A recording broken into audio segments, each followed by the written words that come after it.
Riley, we're here together in a different format today, recording our Zoom meeting, because we thought that this was so important we get this out to people right away, that the CEBA program that we've been waiting for has finally been announced, that you can apply for additional funding under this loan program. $20,000, half of which of it is forgivable. Right. And so that opened on Friday for applications. And if you haven't already applied for CEBA before, then you can get the full 60,000 still, right? Yes, absolutely. Right. So if you got the 40,000 before, you can apply to get the extension of the extra 20,000. If you never applied before, you can get the full 60,000, and you just need to apply through your financial institution.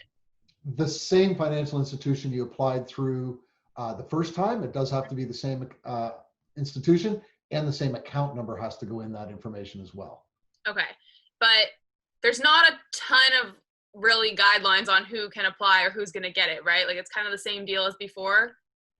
Really very much the same as before. You know, we were expecting, because they announced this in October and they took such a long time period to get out to us, you know, what it was going to take to apply, that there was going to be some changes to the program.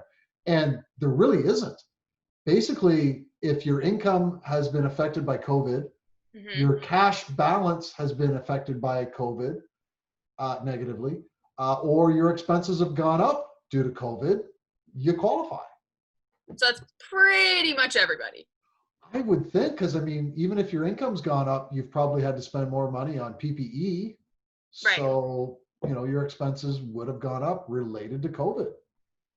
So this is open right now. We're going to have a video later this week to give you a little bit more info, go a little bit more depth on it, but we just wanted to get it out there so everybody knows about it.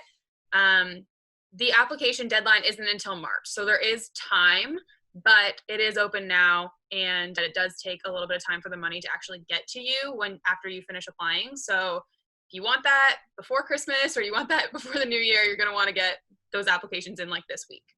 That's right. Yeah, absolutely. And again, the application process as we went through it was, you know, somewhere between 5 minutes and about 15 minutes. The different financial institutions have a little bit of a different process. They've designed them individually for what you can expect the interface to look like and the questions you have to answer.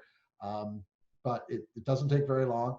Again, if you're applying for an extension, if you're applying the first time for the whole 60,000, it takes a little bit longer. You will have to be prepared to have things like your actual business name, your corporate name if it's different, your business number with the CRA, and your bank account number with your financial institution. That's really all the information that you need to have at this time.